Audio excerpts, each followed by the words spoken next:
Olá, boa tarde, que bom estar com vocês aqui mais uma vez na nossa TV Platão, esse nosso encontro semanal. E como eu sempre digo, é um encontro de informação, de reflexão, de opinião, é um bate-papo, é um momento que nós tiramos aqui para pensar um pouquinho, porque pensar faz muito bem. E hoje nós vamos falar sobre reforma da Previdência, esse assunto está deixando todo mundo com os dedos à flor da pele. E eu recebo o Dr. Rafael, obrigada por ter vindo. Eu que agradeço. Posso falar Rafael? Rafael, por favor. Não, Rafael. Já vou quebrando o protocolo logo no início. Não, imagina. Mas eu vou falar um pouquinho sobre o currículo do Rafael. Rafael Anderson Luque, ele é advogado formado aqui para a nossa Universidade Estadual de Maringá, em 2004, pós-graduado em processo civil e direito civil também, e tem experiência em litígios administrativos, previdenciários, que é o nosso tema hoje, cíveis e trabalhistas. E olha só, gente, nós temos pouco tempo, como vocês sabem, o Rafael vai ser desafiado a isso, e nós, lógico, vamos fazer algumas abordagens sobre esse tema da reforma da Previdência, porque prefiro falar de menos coisas, né, Rafael? Um pouquinho mais de profundidade do que a gente lançar muita informação. Estávamos conversando nos bastidores sobre isso. E vocês, por favor, fiquem à vontade, quem estiver nos assistindo, para enviar dúvidas e comentários e vamos tentar responder a todos. Rafael, antes de falar da reforma, especificamente, do que está acontecendo agora no Brasil, conta um pouquinho para nós, estava me falando nos bastidores, sobre esse passado, né, que remonta lá de Getúlio Vargas, né, histórias de previdência social, quem criou isso, qual foi seu objetivo? A previdência social, a gente pode ir ainda um pouquinho mais para trás, né? Ela sempre foi usada ali como uma forma de você trazer segurança para as pessoas, uma segurança que até muito pouco tempo atrás, a gente fala em 200 anos, em um intervalo curto, não existia. Então, a gente vê, o primeiro Instituto de Previdência mesmo foi Napoleão Bonaparte que criou. Ele pegava o dinheiro... Vamos bem para trás. Né? Bem para trás. Napoleão Bonaparte pegava os despojos de guerra dos países que invadia e criou um Instituto de Previdência para os soldados feridos, para os soldados, para as viúvas. Foi a primeira ideia de previdência social moderna, assim, foi nessa época tudo. Então, por isso que ele era tão amado pelo exército, porque ele criou esse sistema de seguridade. Você ia para a guerra, você sabia que você tinha uma seguridade por trás. E aí depois os alemães desenvolveram isso, né, como uma forma de, inclusive, evitar revoltas populares, etc. E também prover ajustas, pleitos, principalmente de sindicatos. Que esses sindicatos foram se formando a partir de 1860 e o Brasil, e aí dentro do contexto mundial, o Brasil não está separado disso, o Brasil recebe uma leva imensa de imigrantes nos anos de 1890, 1900, 1910, e esses imigrantes, ao contrário do que as pessoas em geralmente pensam, os professores de história tomara que me ajudem, mas era uma massa, a gente pensa numa massa de pessoas muito necessitadas e não é bem por aí. Havia muitos imigrantes dentro dessa massa de pessoas extremamente capacitadas, que iam escapar da fome da Europa, das doenças da Europa, vieram para cá construir a vida. E quando eles construíram, eles também vêm com tudo. Eles vêm com as empresas, eles vêm com as ideias de sindicalização, principalmente os italianos, que gostam da atividade industrial, não gostam tanto da terra, achavam que eles iam substituir os escravos facilmente, não foi assim, os italianos voltam para a cidade, voltam para abrir empresas, construir fortunas, como o Francisco Matarazzo e tudo mais, todo mundo conhece a história dele. E aí o que acontece? Os sindicatos, na ausência do Estado, tomam para si 3 tarefas. Prover aos seus sindicalizados saúde, assistência de saúde, assistência social, para quando alguém precisasse, ficasse em uma situação de desemprego, e previdência social, que são os planos de aposentadoria. Nós temos os ferroviários como a primeira categoria com um plano de aposentadoria. A gente está falando de século XX, início do século XX. A gente está falando do Instituto Eloy Chaves de 1923, que foi o primeiro instituto privado de previdência dos ferroviários, que era uma categoria na época muito privilegiada, porque o transporte ferroviário era o preponderante. E aí, esses sindicatos passam a ter uma enorme repercussão. Eles passam a atuar na vida nacional de uma forma muito mais ativa do que a gente imagina que eles foram. Que mais ativa que o Estado, inclusive, né? Mas eles eram tão poderosos quanto o próprio Estado com esses serviços. E aí que entra o Getúlio, só para a gente, abreviando a história, o Getúlio percebe esse poder todo e resolve fazer essa... E foi o quê? Mas na época foi o quê? Foi uma lei? Não é? Não, na verdade, o Getúlio dá um golpe de Estado, né? Em 1930. Sim, mas ele fez parte desse processo. Ele fez parte desse processo. E uma das coisas que o pessoal fala assim, o golpe de Estado de Getúlio, ele é bem cirúrgico. Ele quer os trabalhadores debaixo das asas. Então, o que ele faz? Ele pega o dinheiro dos trabalhadores e traz o dinheiro deles para debaixo da asa dele. E essa é a história da concentração dos serviços de saúde, assistência e previdência debaixo do governo federal. É ele que inicia isso. E veja, a primeira medida dele, e que a gente não vê os sindicatos conversando sobre isso, a gente não vê a população falando sobre isso, é que os sindicatos naquela época foram proibidos de realizar atividades próprias de banco. E ninguém fala hoje dos sindicatos, eu acho muito saudável os sindicatos voltarem quererem voltar a ser bancos. Né? Em outros países de primeiro mundo, bancos pertencem a sindicatos. Administrar esse dinheiro do trabalhador. Porque é seguro. Para prover essas três... Previdência é um seguro, assistência é um seguro-desemprego, é um seguro de vida. Na falta do Estado, eram eles quem proviam. E aí vem o Juscelino, em 1960, cria o INPS, consolida mais ainda essa estrutura centralizada de saúde, assistência e previdência, e depois, em 1991, Fernando Collor cria o INSS. E aí, né, a gente sempre, o Estado tem que prover, de acordo com a Constituição, esses itens todos aí, saúde, Exato. E aí vem habitação, saneamento, mas se percebeu ao longo desses anos todos, desde, né, que esse tal do rombo da Previdência, que é o quê? Não suporta. Exatamente. Por isso que teve, né, houve alguém que começou com essa ideia. Né? Exato. Você tem uma promessa que vem ao longo dos anos, desde Getúlio, não é uma promessa da Constituição atual. Getúlio promete, Juscelino promete, a Constituição, depois o Collor promete. Essa pessoa promete o quê? Saúde para todo mundo, de graça. Assistência social para todo mundo, de graça. E previdência para todo mundo, desde que contribua. Previdência não. Previdência, você só tem... São os impostos. Exato. Aí a previdência, ela se abastece das contribuições. Acontece o seguinte, assim, de forma muito simples, as pessoas não debatem isso. Exatamente, as pessoas não falam sobre isso.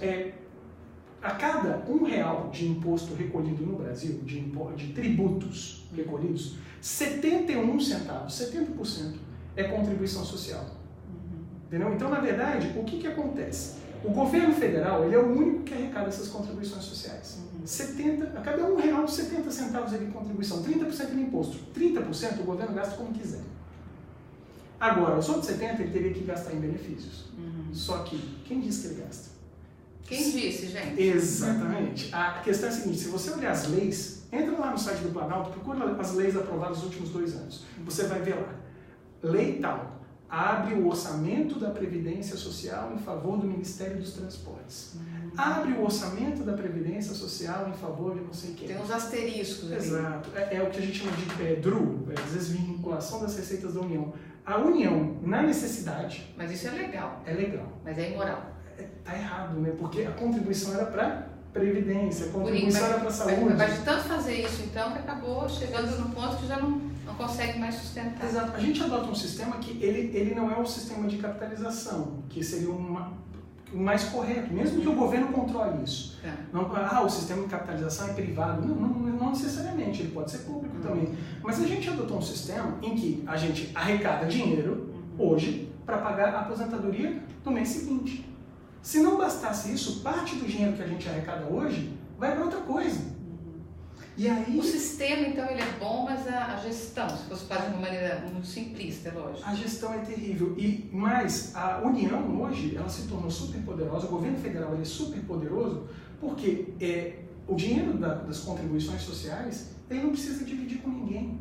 Os impostos ele tem que dar uma parte para os estados, os impostos ele tem que passar uma parte para os municípios, mas a contribuição social é só dele. A gente sabe bem com quem que ele divide, né? Exato. Que não é comigo, né? Pra mim não chegou nada. Exatamente. Bom, muito bem. O Rafael fez uma retrospectiva aqui muito rápida, é um dó, porque a minha vontade é ter essa aula de história que eu estou adorando aqui. Mas enfim, vai voltar outras vezes. Bom, diante disso tudo, houve essa, né, que começou com o Temer em 2016, a PEC 287, tem 66 páginas, eu fui me informar das 66 páginas. E eu tenho certeza que muito deputado nunca... Aliás, eles vão votar sem entender essas 66 páginas.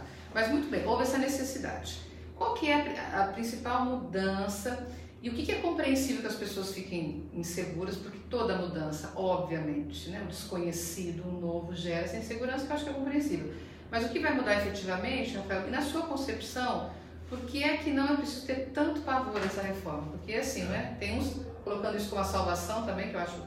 Exagero, mas alguém colocando como se, meu Deus, agora estamos perdidos. Já foi. Não, a verdade é a seguinte, A reforma é para tentar tornar esse quadro sustentável. Tá? Em longo prazo. Longuíssimo prazo. Longuíssimo prazo, de forma que a gente gaste exatamente o que se arrecada com a Previdência. Né? A gente possa, porque na verdade a Previdência é um combo de reformas. Vai vir na previdenciária e na sequência tributária. Isso é importante falar, né? Exatamente, porque hoje o governo arrecada mais ou menos com as contribuições sociais em torno de 30% a 35% de tudo que o país produz. Então o dinheiro gira, mas sempre 1/3 desse dinheiro que está girando está nas mãos do governo de alguma forma. Para pagar todas as despesas, inclusive previdência. O que se quer? O que se quer é uma reforma que mantenha, que não se precise aumentar a tributação, porque se a gente aumentar a tributação num país que já está em crise, nós vamos ter reflexo sobre a atividade econômica. Então o que acontece? A economia, o governo, os empresários, as pessoas que trabalham, é tudo um grande jogo, uma grande engrenagem. Se você tirar o estímulo das pessoas produzirem aumentando os impostos, esses empresários eles vão pegar o dinheiro deles e vão colocar num país que tem menos imposto e vai ser mais rentável para eles. O governo por si só ele não gera riqueza. Quem gera riqueza são as pessoas que trabalham e produzem bens e serviços. Então ele precisa estimular. Quanto mais bens e serviço tem, vou colocar uma coisa bem certa, quanto mais chocolate tiver na prateleira do supermercado, mais barato ele vai ser. Só que para ter bastante chocolate lá, para que o chocolate seja bem barato, tem que produzir. Para produzir tem que ter alguém interessado em correr um risco. E tem que estar interessado para correr risco, você tem que pagar menos imposto.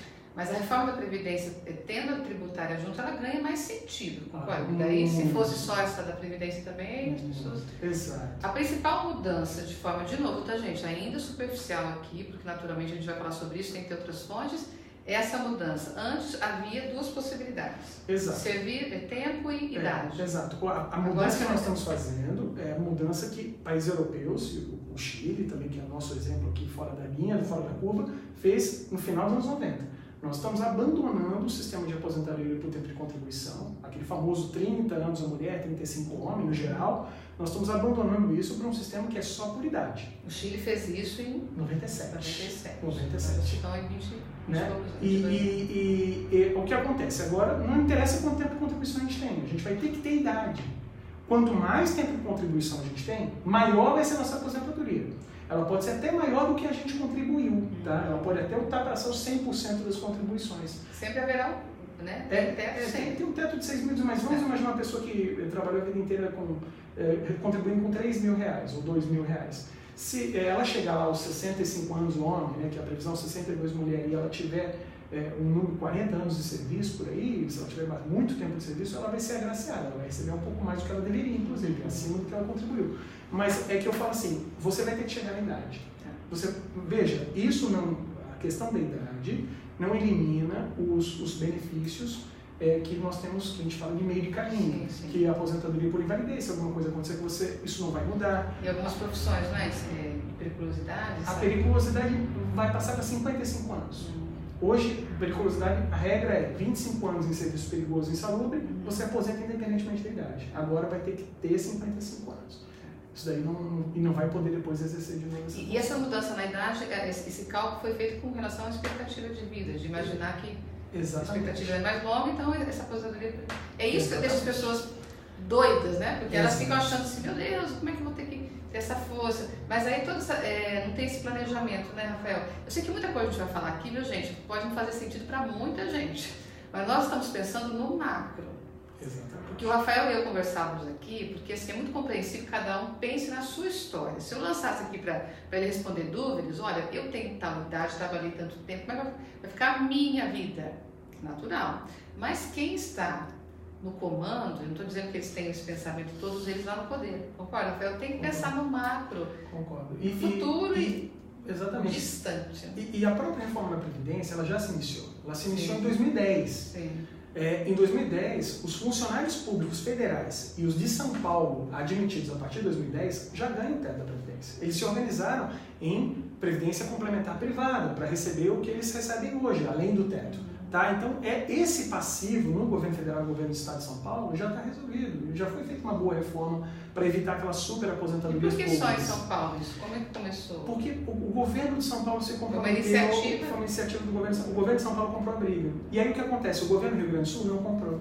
O governo do Rio Grande do Norte não comprou. E aí tem a ver com esses interesses todos de bastidor. Né? Exatamente. E aí o que acontece são dois estados. Eu falo Rio Grande do Sul, Rio Grande do Norte e Rio de Janeiro, porque são estados que chegaram num ponto que não se quer chegar, que é do estado não ter dinheiro para pagar o 13º. Não é nem aposentadoria, não tem dinheiro para pagar as pessoas que estão trabalhando. Eles já estão numa fase... Mas uma empresa tem que fechar a porta. Exatamente. Eles já estão numa fase avançada desse processo de desgaste que o governo quer evitar. E as regras de transição, elas são tranquilas. A transição para esse modelo exclusivo de contribuição, só para você ter uma ideia, ela só vai se completar em 2033.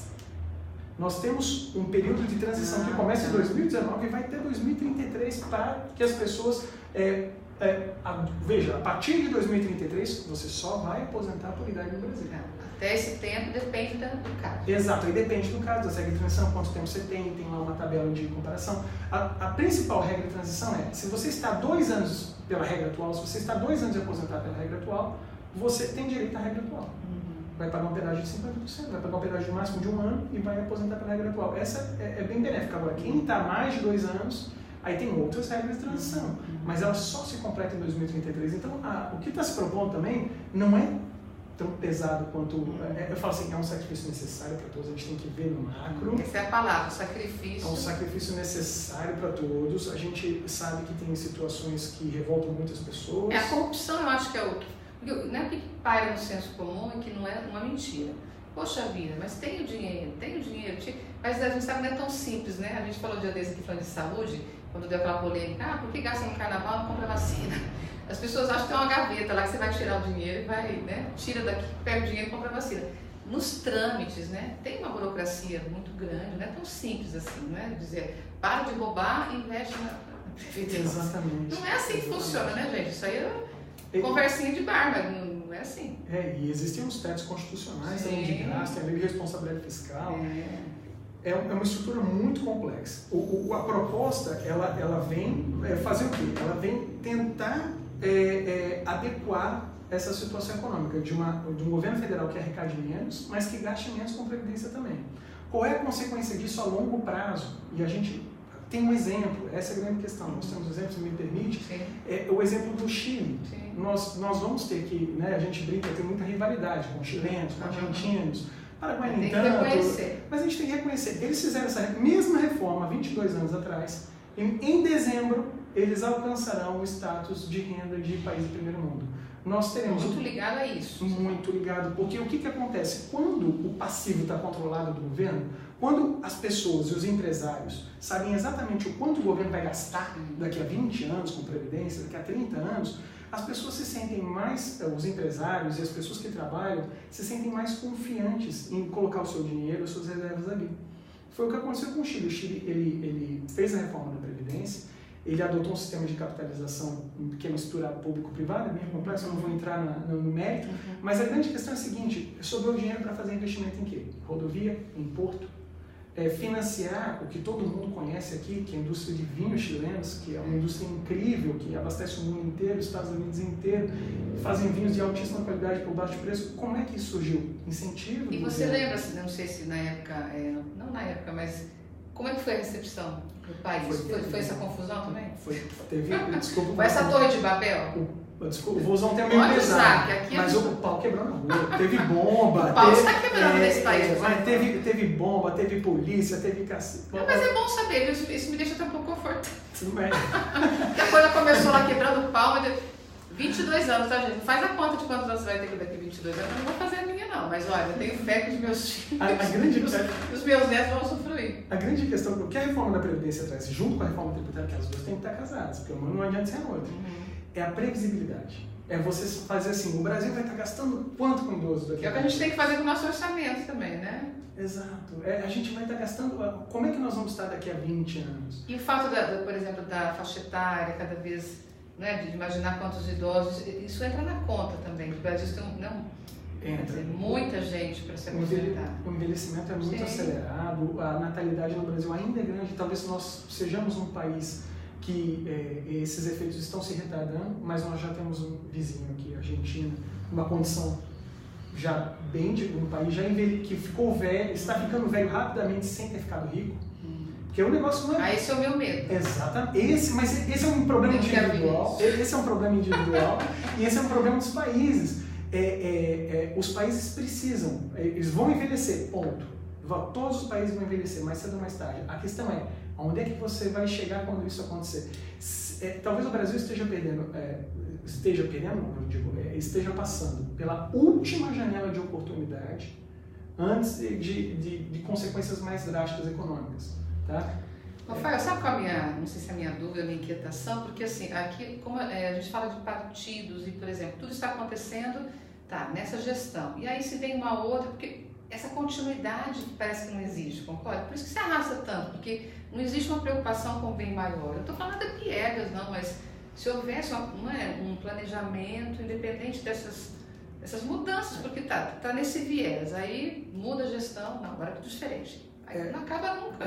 Exatamente, não há política de Estado. Sim, justamente, a política de política, de partido, não de Estado. A gente vê o pessoal, as pessoas se mobilizando, né, para tentar achar soluções para o problema, debater sobre o problema.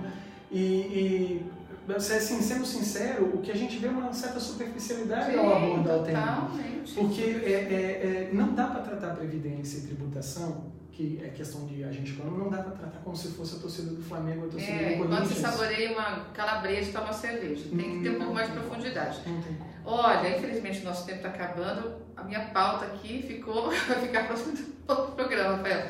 Eu só quero registrar aqui a participação, nos assistindo, da Maria Lúcia, a nossa Tininha aqui do Platão, a Clarice também. Inclusive a Maria Lúcia escreveu: grande Rafael, sempre aprendo muito com ele, parabéns. Eu também estou aprendendo bastante.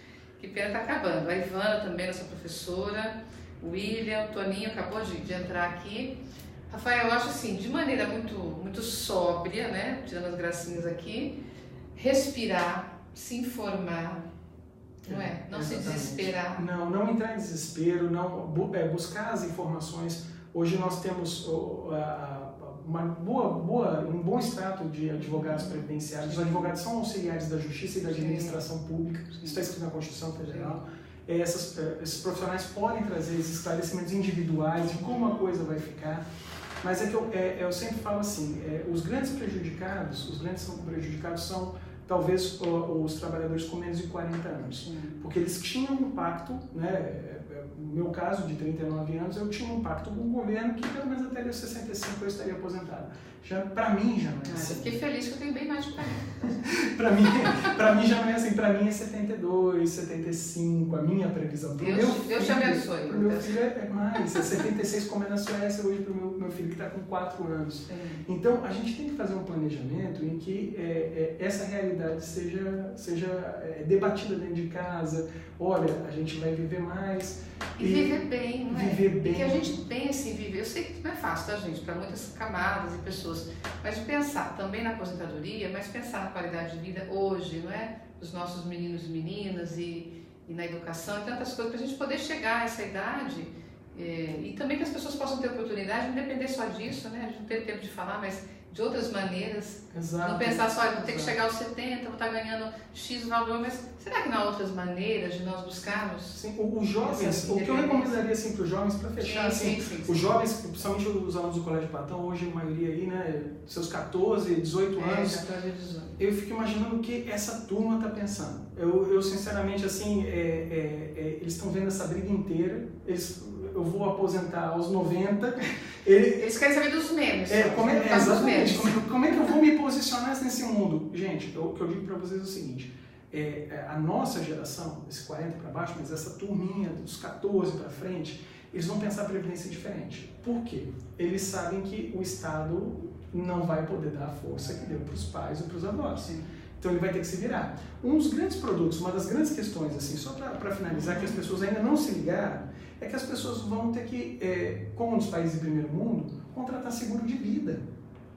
Na verdade, o que acontece? Nós já temos produtos hoje de seguradoras estrangeiras operando no Brasil, tá? Não quero fazer propaganda, mas já existe, de seguros de previdência, porque todo mundo fala previdência privada rende pouco, tem taxa de administração alta, todo mundo sabe disso, eu posso detonar a previdência privada aqui como investimento, não é um investimento dos melhores, mas existem alguns produtos muito interessantes que você pode pagar por mês, é o chamado seguro de vida resgatável. É um seguro que você paga por mês, um valor X, é uma garantia. Se você morrer na fase crítica da vida, que é dos 40 aos 60 anos, se você morrer, sua família recebe uma bolada. Agora, se você não morrer e chegar aos 60 anos, você recebe esse dinheiro de volta com uma excelente correção, porque ele foi aplicado. Nossa, que a pessoa não morra para poder escutar. Então, tipo assim, as pessoas estão falando, o que eu faço? Previdência privada é ruim, só tenho esse investimento. Não, você tem investimento em ações, as pessoas vão ter que mexer com isso. Só para ter uma ideia, nos Estados Unidos, em torno de 70% das pessoas comuns investem de alguma forma em ações. Nós aqui não chegamos a 5%. Eu acho que o maior problema nosso é a desinformação, é o radicalismo em todos os aspectos, tá? Para quem é contra a reforma, quem é a favor, fica com esse discurso fanista também, como se a reforma, né, volta a dizer, fosse salvar. Não é isso, é um aspecto prático e está batendo a porta, né, Rafael? Vamos combinar. Está batendo a porta, haverá a votação, o governo você diz que 308 votos, alguma coisa assim, que precisa para passar o texto, não é? Tem muito voto. Também vamos ver como é que vai ser essa novela. E o Rafael disse que ainda, né, até passar a régua mesmo, setembro, outubro? Se o governo conseguir passar a tributária e a previdenciária até dezembro, será uma vitória, assim, imensa, inclusive. Enquanto isso, nós continuamos, né, trabalhando, estudando, pensando, refletindo, que é o nosso trabalho. Meu celular caiu. Gente, é o seguinte, nós já extrapolamos o nosso tempo aqui, mas, né, não foi perda, foi investimento de tempo. Foi só um aperitivo, né, Rafael? Agradeço. Obrigada, viu? Aprendi muito. Depois eu vou assistir novamente para eu poder assimilar tanta informação. Mas obrigada. Eu que agradeço a oportunidade, né? A gente fala com bastante assim, meios de comunicação, a gente tem colegas e tudo, e é raro a oportunidade que a gente tem de poder abordar de uma forma crítica esse assunto. Porque realmente o pessoal quer saber da sua situação individual. Eu espero que eu tenha contribuído para uma reflexão, principalmente dos mais jovens, né? E fico à disposição do Colégio Platão, como sempre. Muito obrigada. É a opinião do Rafael, né? O Rafael passou muitas informações, a maioria eu nem sabia, e deu a opinião dele, lógico, eu também dei algumas minhas, e vocês que estão ouvindo vão pensando, refletindo, mas sempre assim, gente, com equilíbrio, ponderação, respira. Eu falo com meus alunos, gente, respira antes de querer já emitir opinião e comprar uma briga e já partir para dos lados, que é esse pensamento que faz a diferença. Tá? O importante é a gente construir um país próspero. Sim, isso dá trabalho, tá? Não tem nada miraculoso, não. Eu acredito em milagre, mas não dessa natureza. Muito bem, na próxima semana nós vamos conversar sobre comunicação não verbal, tudo aquilo que comunica sem que a gente abra a boca, com a fonoaudióloga Luciana Fracalosa. Aguardamos vocês também, tá bom? Muito obrigada pela participação, pela audiência e a gente se encontra. Até mais.